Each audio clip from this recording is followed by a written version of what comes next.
I wore a red and black shirt for you too. Man, I'm so Okay, hungry. welcome to the Wpial Blitz Show. I'm Bruce Badgley, along with my buddy Ian McMeans. And Ian, why don't you introduce our very special guest this evening? Yes, we are so honored today to have Mayor Dewan Walker from Aliquippa joining us on the show today. This is our first time we've had a politician on the show, and we are so thrilled to have Mayor Walker here. The Quips just opened up a new football stadium, and for those of you who have been longtime watchers of the show may remember last year when we interviewed head coach Mike Warfield, talked about the anticipation building up to the new stadium and what it would mean not just for the team but also the community. And now we figured that since the stadium had opened, we wanted to get that community perspective and have Mayor Walker on to talk a little bit about what the new stadium means for the community as a whole, and also the football team, which is huge for, but the community really also. Thank you for the opportunity. I appreciate the invite. Well, great. Mayor, you and I had just a few moments to speak before the show or what have you. 11 years as the mayor of Aliquippa. Obviously, we talked a little bit about, some of the personal trials and tribulations, associated with, why, you became mayor. But talk a little bit about how the fabric of Aliquippa is so, woven in with the high school and high school football. I mean, it's just, you got generations. When they tell you, tradition doesn't graduate, and Aliquippa is true. Tradition doesn't graduate. It's generations upon uncles and grandfathers and people who played in this system, man. So that's why they always say we don't rebuild, we reload, because there's always somebody with the same last name coming behind them and so deeply woven into the fabric of Aliquippa, the 4.4 square miles. It's just something, man. And it's hard to put into words. I mean, I got goosebumps talking about it because we all love it so much. I always tell people, you might not love it, but we damn sure do, because it's us. It made us what we are. You seen any Hall of Fame from Mike Dicker to Darrell Reeves to Ty Law, the first thing they say is we are from Aliquippa. It made us what we are. It did. Good, bad, and different. It made us what we are. And you gotta love it. And you gotta be a part of it, because it's just who we are, man. This city is just so ingrained. When, Mike Dicker said, tough times don't last, but tough people do. That's Aliquippa, man. That's who we are. I mean, we've been through a lot in this city, steel mills and everything else. We've been through a lot. So we hang our hat on our football on Friday nights, because we might not have everything, but guess what? On Friday nights, we own you. So you can talk about what you got, but on Friday nights after 9 o'clock, you probably ain't talking so much mess. You probably going back to what? They ain't got no steel and they ain't got nothing. But you can't say their stadium is horrible. Can't say that either no more. So take that off the list of things to talk about. But I'm telling you, man, it's just something that is ingrained in us. And it just, we got a lot of educated kids and a lot of people who came through this city who doing big things in the world, but always home is home. When you come back to Aliquippa, man, ain't no star status. Ain't nobody treating you like you a god. Oh, man, that's Ty. That's real. That's Gilbert. That's Baldwin. That's people you grew up with all these years, knowing by nicknames, what position they was playing. Like Jonathan Baldwin played line in Pop Warner. You wouldn't think of him being a big wide receiver star at Pitt and going on to Kansas City, getting drafted in the first round, 23rd pick. You didn't, I was sitting right there when he got drafted, man. Jonathan Baldwin's a good friend of mine. I love him. But I was sitting right next to him when that phone rang and looked down, and it was Kansas City Chiefs, and I'm sitting next to him. I'm like, you better answer that. But those are the things that, when I say those are the ties that bind. I was sitting with Ty when Ty got drafted. I mean, man, let me tell you something. Some things you just don't forget. Like, those things are ingrained in all of us, man. And it's a beautiful thing to have to fill up the memory bank and remember where you came from and who got you there and what put you there. And I think it really speaks to the tradition of the town and the connection that everyone still has to it, that, you see the guys that get into the Hall of Fame bring the whole high school team to the Hall of Fame induction ceremony. Like, that is so cool that, those kids got to experience that and kind of see, where it can all lead to. I mean, think about it. You got one high school in the whole nation that got 3 Hall of Famers from it. True and Proper 15001. Tony Dorsett for 15001. 4. But True and Proper Aliquippa, you got 3 from ALI, QUI, PPA. I mean, listen, The first, we was the first state Beaver County state champ. I mean, come on, it's always good to be the first in something. It's always good to be the first in something.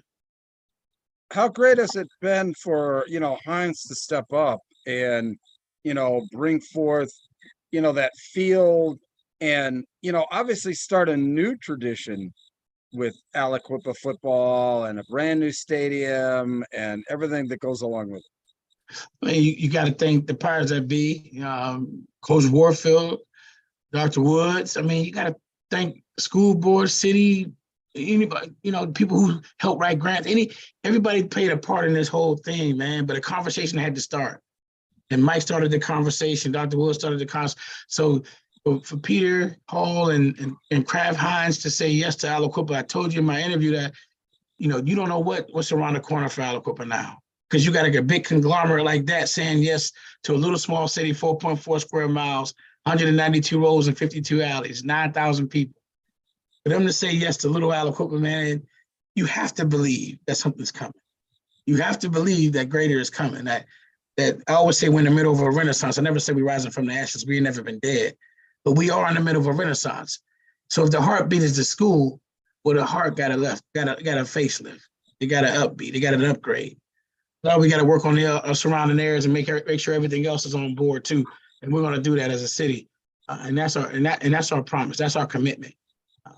Because again, I love that night, Friday night, man, against Armstrong. Man, I mean, man, it was just electric. I mean, you didn't know if you wanted to cry, run around, like Ty said it best. I want to go snatch somebody's uniform right now and go play. And that's how you felt. He wasn't the only one that felt like that. I mean, even I'm like, man, we can snatch the line and I can go play. I got a couple downs in me. That's incredible. That's amazing. I mean, I was at home, with my kids, and I was like watching clips on Twitter, and I was getting chills just seeing everything. It was like, this is so darn cool. And, just for the team, for the community. And I wrote about my game preview, and I kind of said that, this night was kind of about the past, the present, and the future of Aliquippa, kind of all coming together in one night. And, to see the team come out victorious was just the cherry on top of everything. Oh, it gave us some experience. You see that what happened? It was 12-12, and I'm like, oh. But all of a sudden, we do what we do. We figure you out. We beat you up a little bit. Then we send you home with a hug and a hot dog and huggy. But it just, if you think about it, like, just a combination of getting to that point, seeing all those red shirts. I mean, I'm telling you have to go back to the 80s, the late 80s, early 90s to see it so packed, so electric. Parachutes coming in with footballs and flag. I'm telling you, look. You got to go to the 80s and 90s, man, when Nesson was coaching and he brought Friday Night Fever back to Aliquippa, man. That's what it felt like when I was a kid. I mean, I'm 48, but I was a kid back then in the 80s and 85, 86 teams when it was wall to wall, deep everywhere. That's what it felt like, man. It was so electric. I held the sticks. Now, just so you know, I worked the stick crew. Been on the stick crew. My first year. My brother been doing it for 6 years. Powell and Will Clark. My brother volunteered me. I was like, I'm going to get kicked out the game. They say something stupid around me. But no, I held my tongue. I worked the sticks. I got to see a firsthand game right in front of me, man. It was so much fun to see smiling faces, to see the little kids love that stadium, just to look around. And remember, I could still see Sean Gilbert catching an interception, carrying like 4 Apollo Ridge players down the sidelines in the game. Telling you, like, the memories of that stadium was just everywhere when you look at it. So I'm going to ask a really tough question, and Please. Ian and I, we don't really, this is unscripted, and neither he nor I really know what questions we're going to ask here. But You ask. All right, what are your feelings on the PIAA success formula? That obviously you guys just keep, that the Aliquippa, you just touched on it, 4.4 square miles, and you guys are playing up at 4A, and they were wanting to even put them up to 5A, right, Ian? I mean, if we win the Wpial championship, it's do not pass go, do not collect $200. You automatically won 5A. Which is ludicrous to me. I'm just going on the record saying that. Look, and you're a fan. You're not associated with the school. I mean, you're a fan. You're the mayor of Aliquippa. What's your feeling on the success formula and how that's translated into Aliquippa gradually going up to hanging on to 4A? Man, listen, help me make that make sense for me. Just make it make sense. Like the guy, I only want to say his name and give him no credit because he might try to crucify. So I'm not gonna say his name, but he said, y'all care about all comers and this and that, but he neglected to remember in the 90s when Aliquippa played Elder Cincinnati. Go research that game. First couple quarters we was in that game. After that, it was just like they're platooning guys in. No, we're not. Listen, we're not afraid to play anyone, but we're not stupid. Come on, man. Yeah. Like, think about the formula as a whole. You got teams winning multiple state championships and they're still in 2A and 3A. I'm in Southern Columbia. I mean, come on, man. Like what the heck kind of success formula is that? Oh, but it doesn't apply to them because they close to that rough guy. Everybody, look, let me tell you something. You want to keep playing these games? Let one of our babies get hurt. You'll see a different side of Aliquippa. Trust me, because we don't play that. You putting our kids in harm's way. No, you can sit there. Don't use our words against us. We will line up at 7 o'clock on any. It can be in Mars. We'll line up. But we ain't stupid enough to think that that's how it's got to be sustainable. That's sustainable to keep. We go Iron Man. You understand? Mm-hmm. So just be like my dad, like my grandma said. You can come back from stupid. You can't come back from stupid dumb. That don't make sense to me. To say go to 5A no matter what happens to the season. So you pretty much tell us to tank the season so we don't go to 5A. Come on, man. That's like crazy. No, we're going to play every Friday night at 7 o'clock, like Mike said. We're going to be there. But at the end of the day, use your heart and your mind. Be conscious, man. Don't be consciously incompetent. Be consciously competent. They know we can't sustain that 5A schedule. No, we will line up every Saturday. We're going to beat some people. I'm not going to sit here and tell you not. We are. But at the end of the day, be conscious, though. These kids got parents who pray for their kids and worry about their kids, too, just like your kids. So at the end of the day, be consciously competent. Okay, that makes sense to me. We talk about health and welfare. That's what the PIAA says. The only thing missing is you. Well, guess what, PIAA? The only thing missing is you. And common sense. Make us go to 5A for what reason is that? Please, miss me with that. Be consciously competent. Weigh the heart of this thing against a feather. If the heart come out on top and you either move us down to where we rightfully should be, and Mike ain't telling you to take us back to single A, he's saying double A. But you got teams that are winning multiple state championships, still sitting in their respective categories. Man, it doesn't make sense.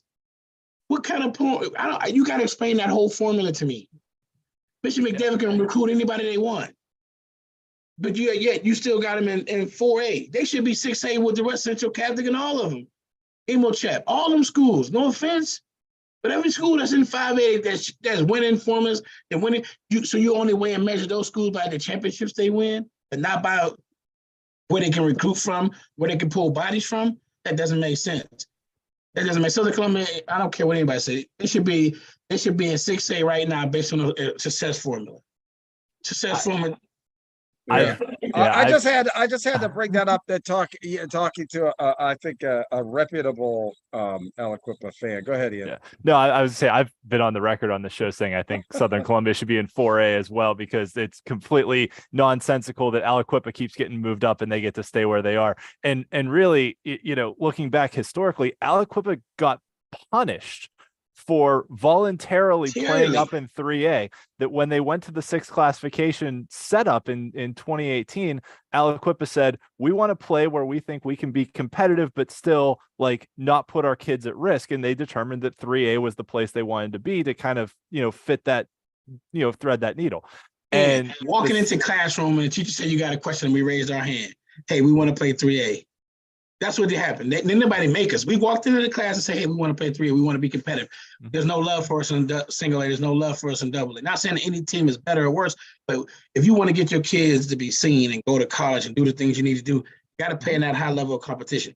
Not saying 5A and 6A is not, but realistically, it's not, man. It's not. And that was where, that's where I think the PIAA doesn't get it, because when they put in the success formula on top, they were like, oh, well, Aliquippa is in 3A, so the success formula bumps them up to 4A. And it's like, no.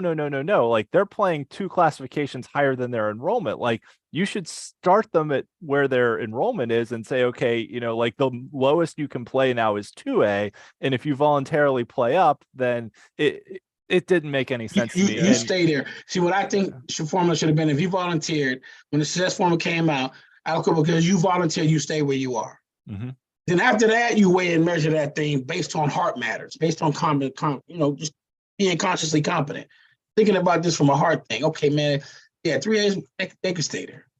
Maybe if they go back to AA, but that's as far as they're going to go. But 3A is where they're going to be until now, until eternity. But success formers shouldn't take an offense because they volunteer. You can't, find me a school that volunteered. Because once Aliquippa volunteered to play 3, remember, everybody started volunteering, or we'll go up, or we'll stay back, or we'll go back, all back to the level. People will volunteer to go everywhere to avoid us. Think about that. There's some other schools that should be in 4A. There's some people that deliberately dodged us. I ain't gonna call them out. We gonna keep it political just on that part because I hate politics. Yeah, okay. All right. But I'm just saying, like, some schools avoided us and stayed level at AAA when they got twice as many boys as we got too. So just saying. Yeah. It rains on the just and the unjust. Put it that way.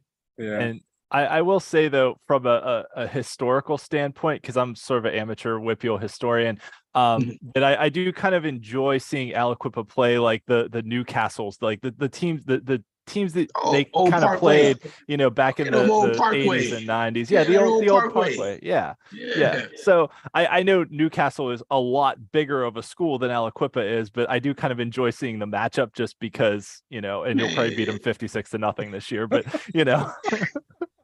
When I was a kid, I remember we went at the Tiger Stadium and beat Newcastle 2-0. And people say, I can't remember. Then Quaker Valley beat us 2-0 at Hines.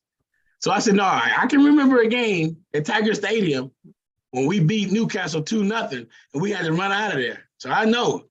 I got family in Newcastle, man. Remember, like, when you went Hines with Three Rivers at the time, you used to play against Newcastle. Teams like that in the Parkway, Blackhawk, Newcastle. Everything on that 376 at the time, which was 60 at the time. Mm-hmm. You were playing anybody on any given Friday night to beat you. And it was football. So, yeah, I love the old Parkway. Yeah. The Midwesterners, they call it the MAC conference, we used to call it back then, too. Yeah. You got a final question for Mayor? I do, yes. So building on the idea of history, one of the things we've been doing this year is kind of taking a look back at some anniversaries that are happening in Wpial history. And this is the 20-year anniversary of the 2003 Aliquippa state title 5 team. touchdowns. So I was just going to ask if you have any memories of that team. Man, snowstorm, watching that Pirates and what was it called? The Barons game, watching Neil Walker and them play. Manheim Central. And watching that game on TV thinking we wasn't going to make it. Oh, it's snowing like crazy. Then all of a sudden, they're like, the roads are kind of clear and everybody, you see people just start driving out of Aliquippa to get to that game. Pulled up in that stadium, man, listen, to watch one of the greatest games I've ever seen. And Darrell played a huge part in that, but you got Javante Gilliam, you got some catch that Little John caught. Darrell, think about this, man. There's so many plays in that game that you was just hanging on by a thread, that you was living and die on every play, man. When Darrell blocked the kid and had the wherewithal to pick it up and run. Then he got another big fake pitch and took off running. Like, there's so many plays, and you could see how he was just dog tired. And that was one of them games he had to put us on his shoulders. He went from this Clark Kent to Superman. Then guess what? He pulled the whole team with him. The whole team with him. And that was just one of the magic games that just sitting in the stands as a fan. I haven't missed a game in a long time. But that was one of my top 5. Because of one of the team at Northern Lehigh was picked to win it all. They had Eleanor Ross was 18 years old. It was like Aliquippa playing against grown men at the time where everybody was complaining about that. But then all of a sudden, Jim Tack and his team, Surface was a good running back. They had some good running backs. The quarterback, he reminded me of Riverside, Hispanic and them back in the day. Did that wishbone option. And it was like, okay, once we locked in, that game ended up being 32-27. It was hanging on by threads, plays minuscule. When they say football is it's a matter of inches. Matter of inches. That was the game. That was the game. Wow. I'll tell you what, Mayor, thank you very much. I think we're going to have to make Mayor Walker a regular contributor. Ian, what do you think? He was fantastic. We really appreciate you being on, Mayor. We only scratched the surface. So. I'm telling you, this is my favorite thing. I love doing podcasts. I love talking about how you can ask me, like, anybody on this side of the state, you ask me a team, I could probably give you a mascot and the color. I'm like Rain Man when it comes to that stuff. Because I just love high school football, man. It's just so much fun, man. It's just, I mean, you plan for where you rest your head at. You plan for your city. Like when they bring the flag out, do you understand what it does to us? When you see that flag waving, it's like, man, them colors don't run. The red and the black don't run, you know, and anything that's outside of that is active war. You step on our emblem, active war. You on holy ground. You can't just do that. So it's just so important to be from Aliquippa. So important to be from wherever you from. You know, represent where you live, man, because you don't get these days. You get it one, like you don't get all this. So you memorize, you fill up your memory bank with all these memories, just so you can say one day, man, I remember when. That's what I love the most. I love sitting back when the 19 team won it, when DJ Walker done won it.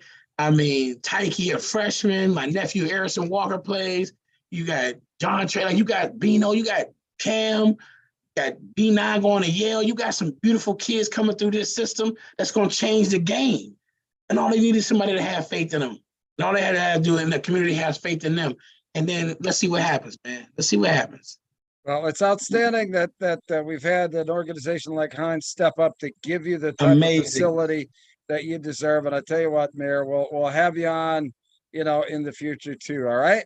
Yeah. No, thank you for the opportunity, Bruce. And All y'all right. run a great show. Thank you so much. Be safe now. All right, Thank you. man. We'll And- see you later. and Just if go ahead and there's, exit out then. There it is. And Mayor, if there's ever anything else that, you know, we can help promote for Yes. the school, the team, the community, if there's ever, you know, fundraisers or anything, just tag us on Twitter. Let us know. We'll put the word out there. I appreciate the opportunity, both of y'all. God bless. Be safe. All right, Thank you, man. sir. Just go ahead and exit out then. Thank you so now. much. All right. Take All care. right, now have a good one. See you later. Wow, what a great guy.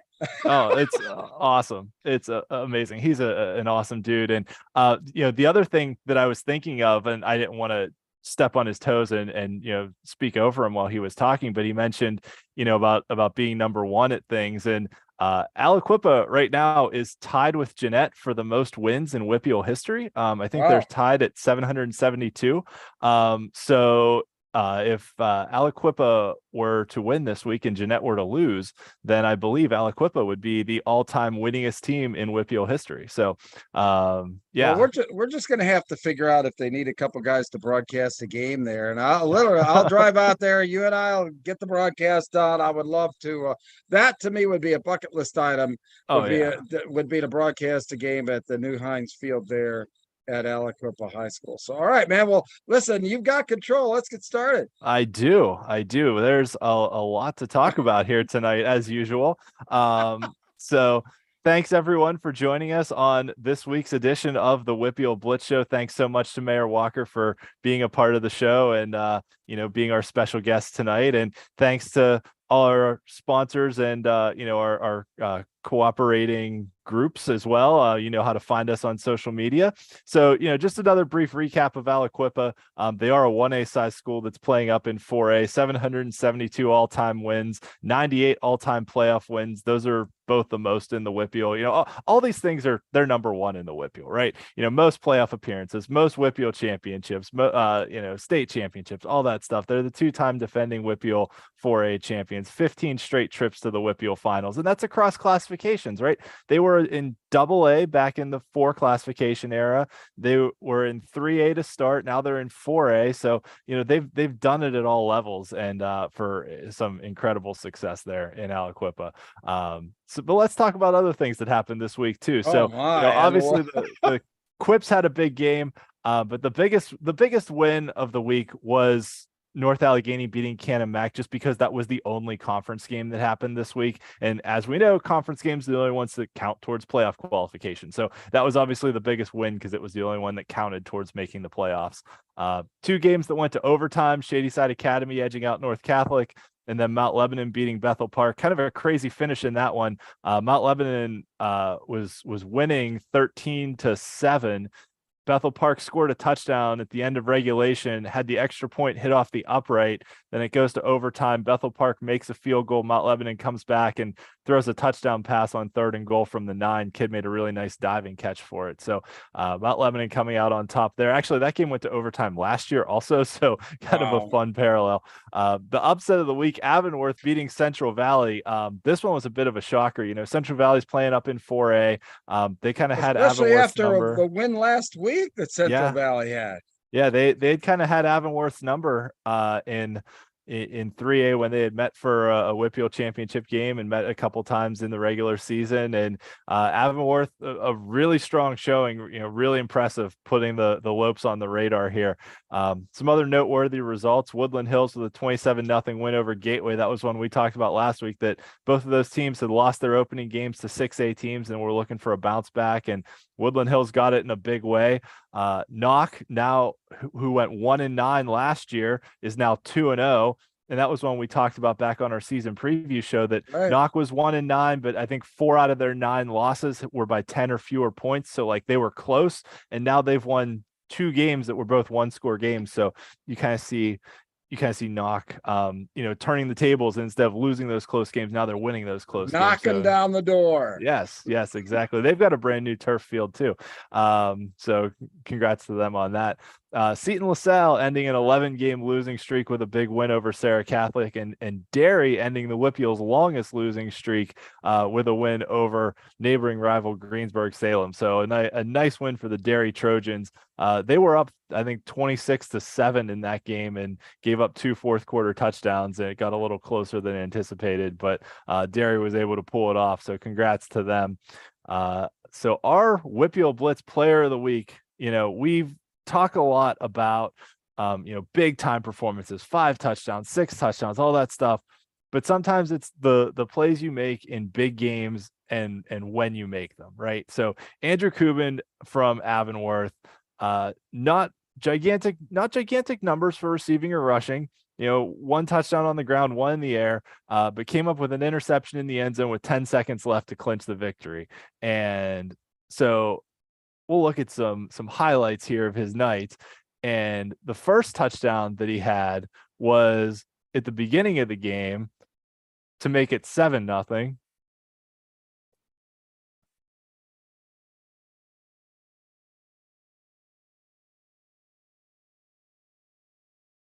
Got that one in there.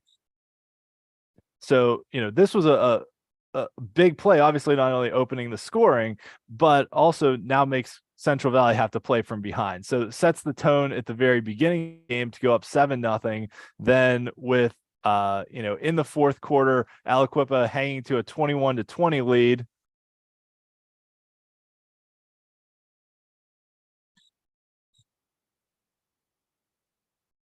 Yeah, and I'll tell you what, punches it in from big 1 yard momentum out. boost there on that one, I think. Yep, punches it in from 1 yard out, and then finally, with just 16 seconds left in the game,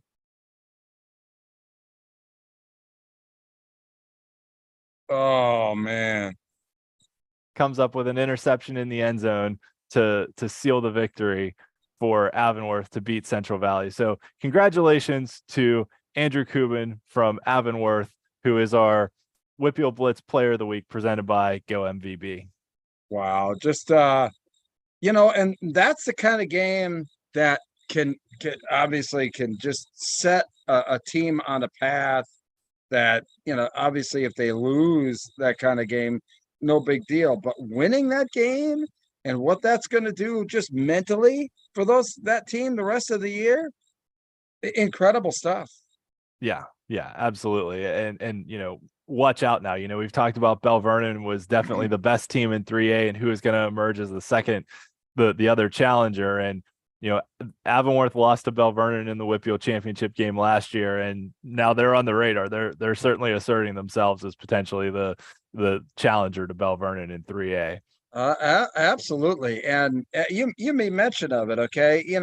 I am sure that there hasn't been anything other than that Wpial loss to Bell Vernon, just that article pinned up in that locker room for those guys all off season.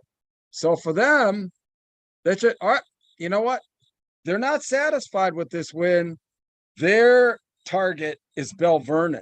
Mm-hmm. And that's what I like about this, that this is only, I think, a stepping stone for these guys, not the ultimate destination.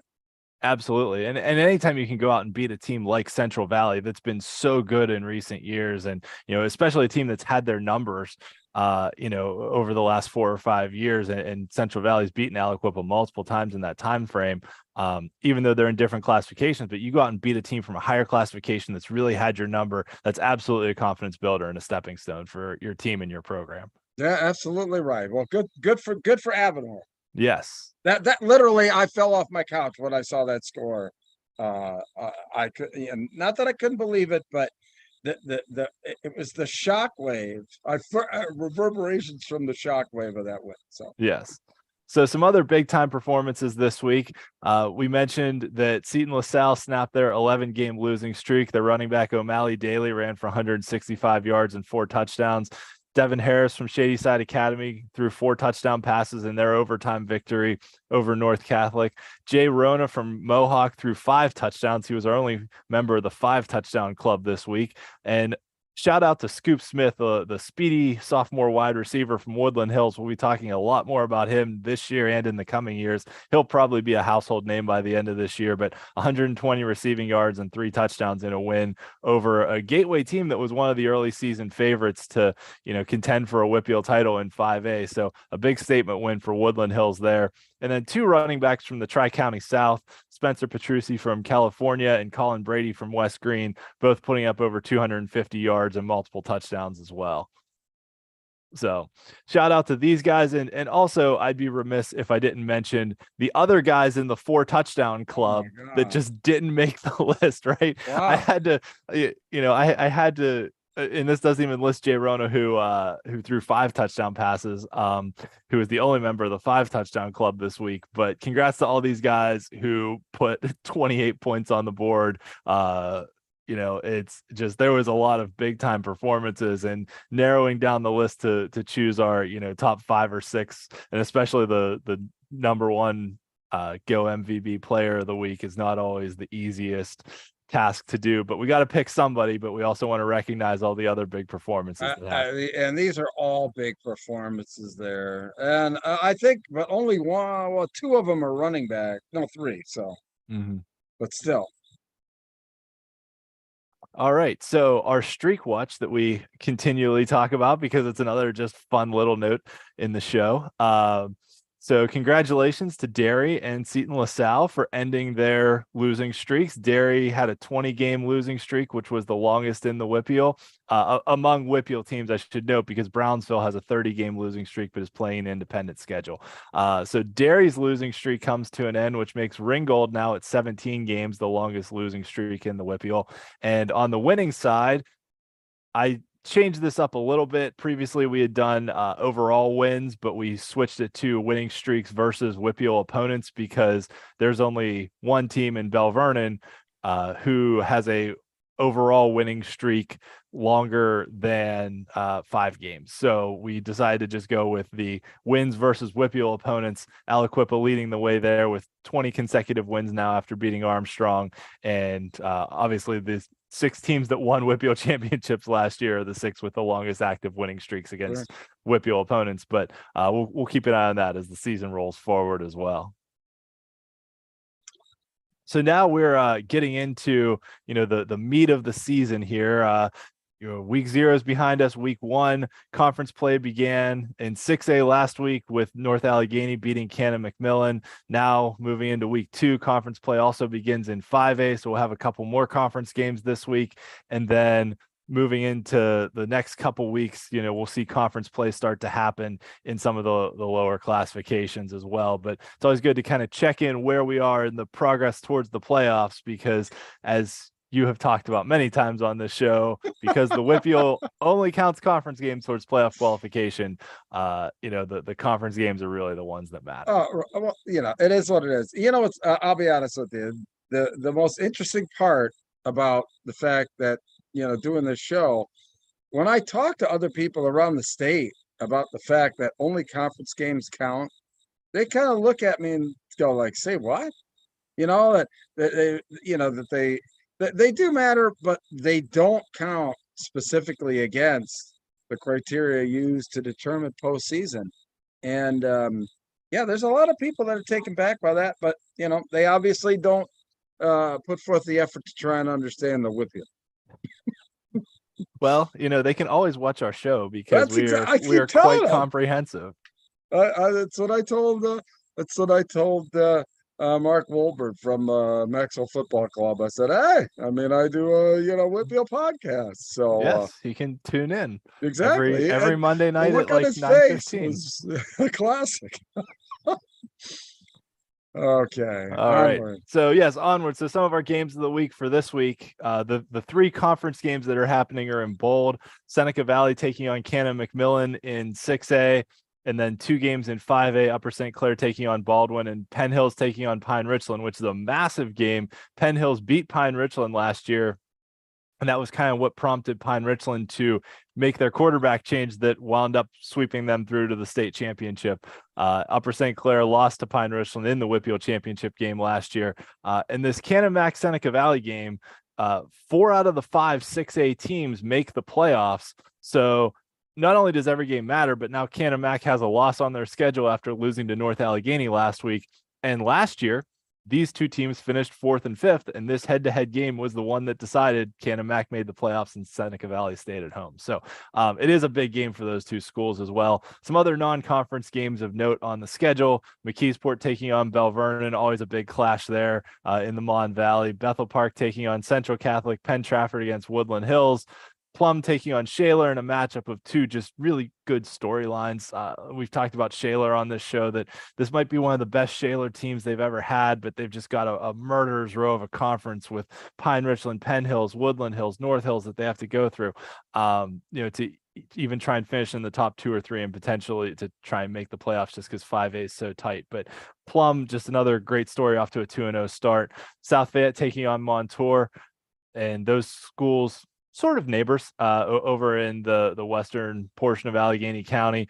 Knock taking on Beaver Falls. Knock coming off that 1-9 season last year with a 2-0 start, having a game against the Beaver Falls team that lost a very tight game against Beaver this past week. So we'll see how that one plays out. Steel Valley taking on Seton LaSalle in a big matchup of 2A schools. And then some other ones of note: Laurel against Mohawk up there in Lawrence County. Bishop Canevin taking on Keystone Oaks. That game is fun because they share a field.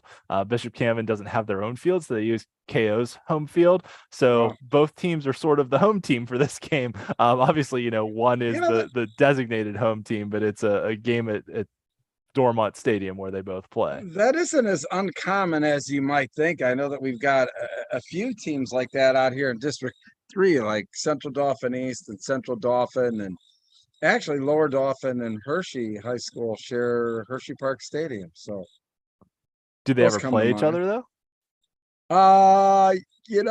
Yes. I have to check to see if they do. I believe so. They're both 5A, and I believe that they are in the same league in the Mid-Penn there. So yeah. Okay. And definitely CD East and CD play one another in the Commonwealth. So yeah.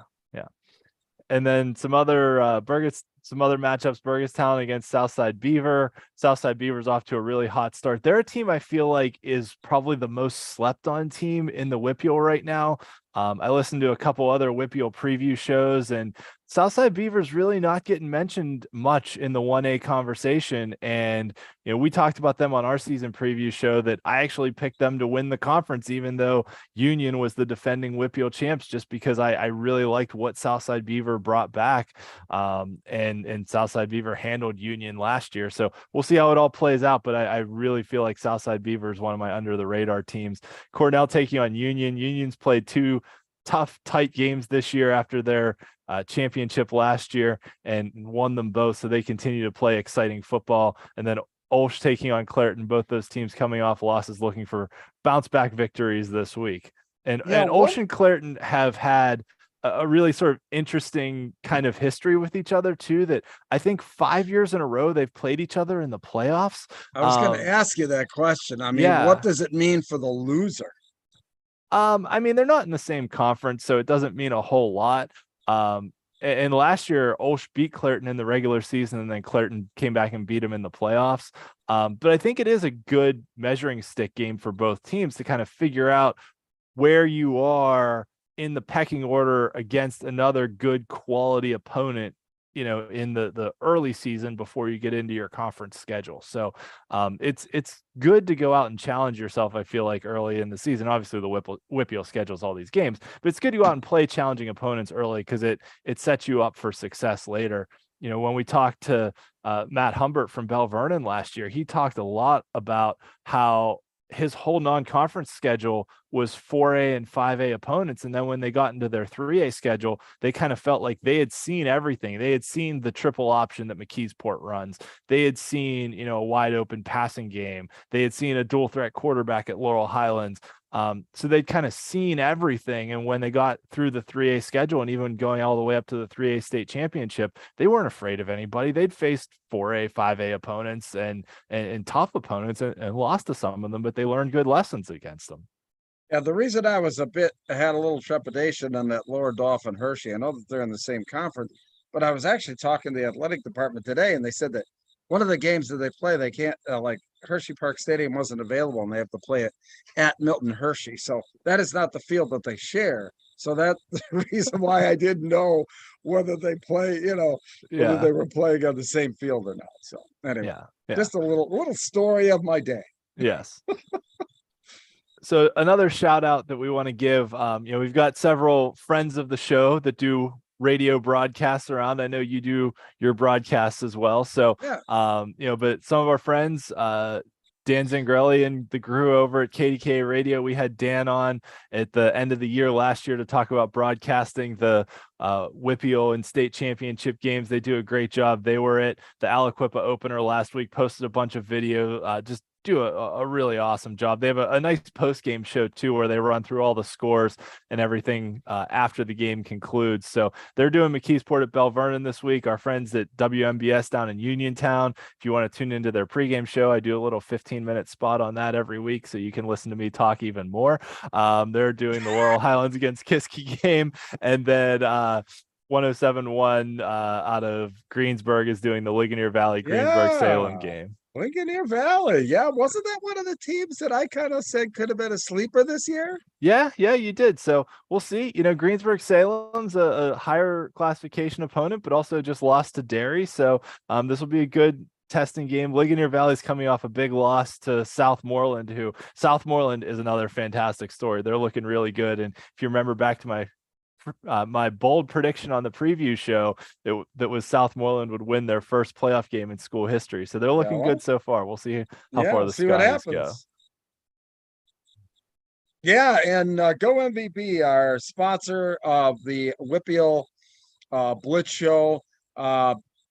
Is your social media ready for a college coach to review?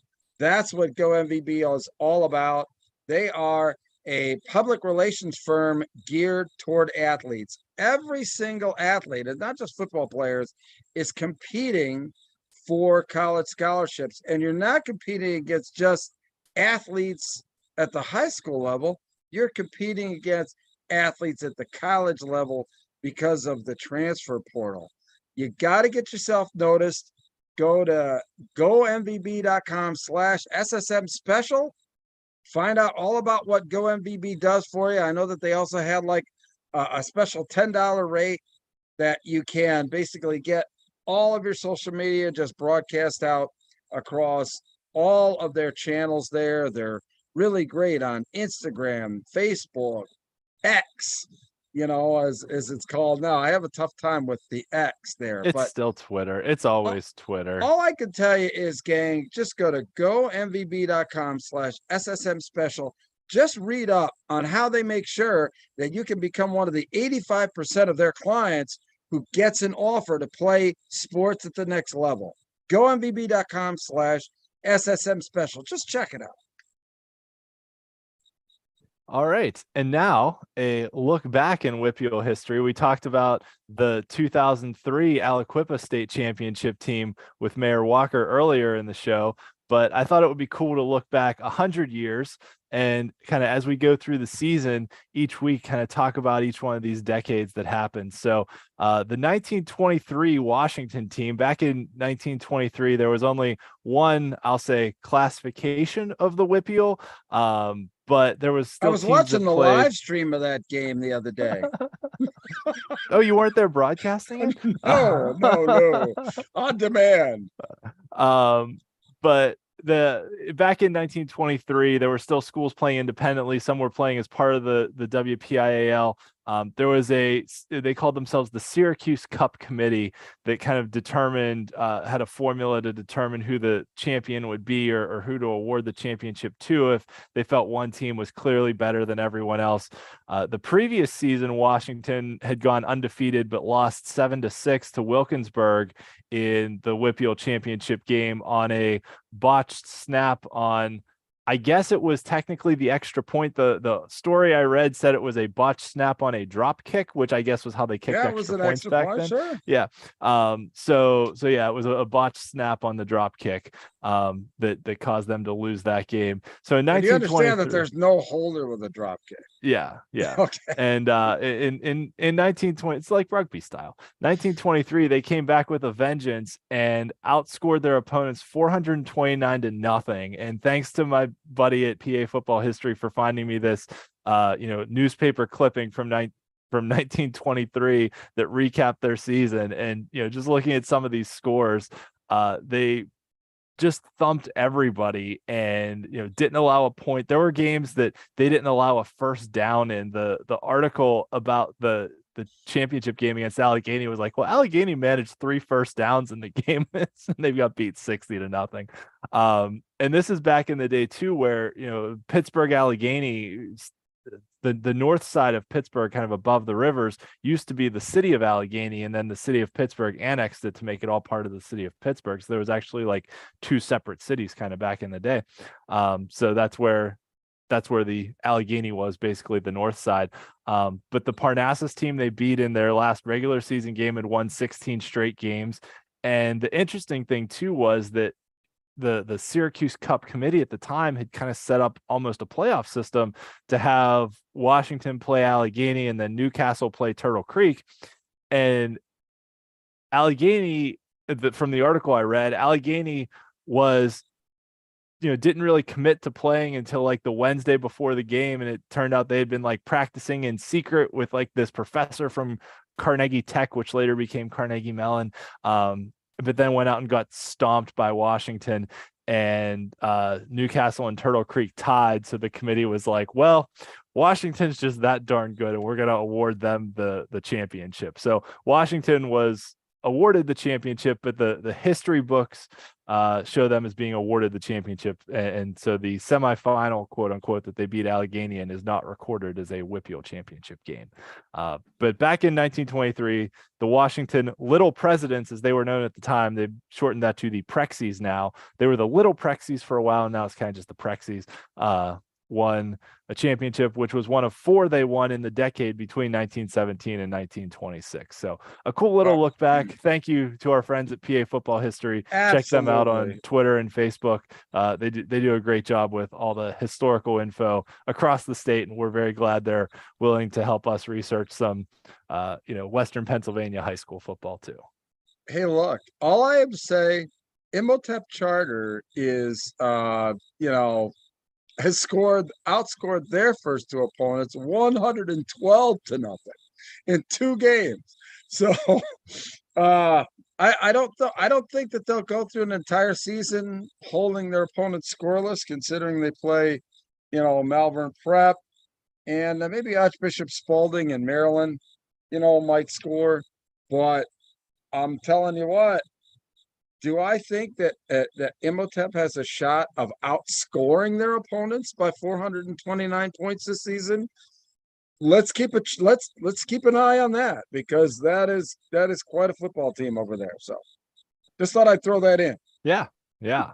That's definitely noteworthy. And I remember there was a team from Perry Academy in the Pittsburgh City League. It might have actually been 2003, so maybe we'll get to them when we do the 2003. But there was a Perry team that went through the City League schedule and got into the state playoffs without giving up a point, and made it. I don't remember if they made the state championship or state semis that year, but I'll look into that Perry team. I think Rod Rutherford, who went to Pitt, was the quarterback on that Perry team, if I recall correctly. Well, I tell you what, thanks for the friends of the program that we have, all of our media guys, the PA football history. I tell you what, it's very humbling that these guys pay us any kind of attention, right, Ian? Absolutely. Oh, and we're very thankful. We're very thankful for everybody. I can't do this show by myself. I know I've kind of put the slides together, but I a lot of people help me out in my research and are good friends on Twitter to help, reshare, repost, retweet, whatever it is, the show. People on Facebook, people watching live, we appreciate. Oh my God, yeah. Thanks to everybody. One of the things we did last year was our top 5 overall teams, and I'll let you talk about yours. So we don't really see each other's before the show happens, but I'll let you talk about your top 5, and then I'll talk about mine. Yeah, right. And that's the great point. I mean, I guess you see mine, but I don't see yours. And yeah, look, it's early, and yeah, it is. It's a tough call. This is regardless of classification. And obviously, North Allegheny's win, obviously it was, a good win. We both obviously have, the top. This is probably the biggest discrepancy we've ever had, I think, in our top 5. Wouldn't you say? I think so. And I think we may have put our list together with a little bit of different notions in mind. And I've said this before, I put my list together based on if you lined the teams up on the field, who I think would win. And as Mayor Walker said earlier in the show, Aliquippa will play anybody, anytime, anywhere. They're not going to back down from anybody. But I think, Central Catholic has like 120 kids on their roster, and just the depth that they have and the size they have on both fronts of the ball, and the Aliquippa kids playing offense and defense, eventually they just wear down. And so I think if you lined them up and played, North Allegheny is the defending 6A champs. They beat they beat Central Catholic twice last year in the regular season and in the playoffs. So and brought back most of that team. So I would be remiss if I didn't have North Allegheny ranked above Central. For as good as Central's looked, and this is no knock on Central, it's that North Allegheny is the defending champs and brought back most of that team. So Central's my number 2 team. Aliquippa's my number 3. TJ's my number 4. Bell Vernon's my number 5. But I had some hard choices too, because Pine Richlands looked pretty good so far. I'm going like, oh man, that was really mine. Pine obviously a very small sample size, So I'm kind of showing the love there. It's like, all right, well, what classification am I going to leave out? I mean, yeah. But still in all, it's really hard to argue with 10 teams that haven't, or well, not really 10 teams. We've got but yeah, the difference being, you have North Allegheny, Thomas Jefferson with Bell Vernon in there, and I've got Penn Hills, Avonworth, and Union. So that's that's as wild as discrepancies we've ever had. I think so. And I think part of it too is, you definitely showed some love to some teams in lower classifications that have had really impressive starts to the season. And I'm thinking about it as, if I lined up every team in the Wpial and they only had to play one game, but it was like if Aliquippa played this team, they'd beat him. If Aliquippa played this team, they'd beat him. If so on and so forth, and then you kind of figure out from there. So I kind of was looking at it on any given Friday night, who I think would beat every other team. Yeah, right. I totally, I totally agree. And nice to see Penn Hills in there. I mean, nice to see all of these teams in there. And now we'll see how it shakes out week by week. Yep, absolutely. And you also mentioned that we have our affiliate podcast that not only friends of the show, but other things we do. That I'm on a Pittsburgh Steelers podcast, the Steel City Blitz podcast. So you can check us out on Thursday nights around 10 o'clock on YouTube on the Steel City Blitz channel. We'll be doing our Steelers season preview this week, so check us out there. And Bruce, you've got your Fresh Set of Downs Fresh show Set of Downs gets started next week. Really had to wait till after I got done with all of the stuff with the Maxwell Football Club. Mid-Atlantic Pigskin Classic. That was 7 games in 3 days, and boy, it was a lot of fun. And seeing some great football. In case anybody missed it, I mean, just a storybook ending to the Manheim Central win over Smyrna, Delaware. Smyrna was the defending large school champion in Delaware, and the quarterback, in case anybody didn't see it, the quarterback for Manheim Central went out with an arm injury. So it's like 4th and 10. It's their last shot. Manheim Central down a touchdown, and a freshman comes in off the bench, never even warmed up on the sidelines, threw a pass down the sideline. Receiver went up between 3 guys, came down with it, winning score. Manheim Central, the winner over Smyrna, Delaware. That was the most exciting game of the weekend. Everything else was pretty much blowouts. Imhotep showed their muscle, as well as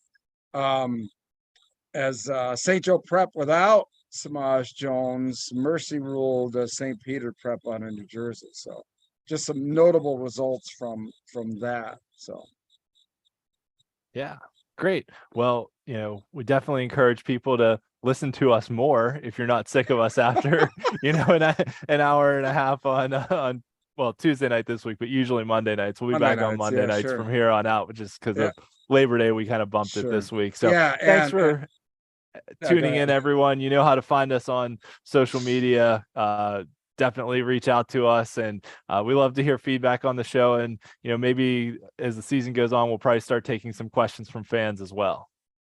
Yeah, well, like I said, I was hoping that we'd get a little chat action here tonight, which it didn't look like we got any here. Looks like our viewers liked what we had to say, because they didn't really say anything to refute what we said. This was also not our normal time slot, so no, you're right. Exactly right. I mean, not our normal time slot, but I'll tell you what, just great fun. And gosh, what can you say about Mayor Walker, and him coming on tonight? And boy, you can just see that he just lives and breathes Aliquippa football. I think he's a youth football coach there, but all the memories that just came flowing out, just naturally of that, you can just tell the guy lives and breathes Aliquippa football. And so happy to have him on, right? Oh, it was great. It was awesome to have him on. And he does such a great job promoting not only the school, the players, the town and the community and everything they've got going on. And it's really exciting to see, how the new stadium, and he even talked about it, the new stadium's kind of the stepping stone now to bigger and greater things for the community as a whole. So that's awesome for their town. I mentioned to him at the beginning of the show, I wore red and black tonight for Aliquippa.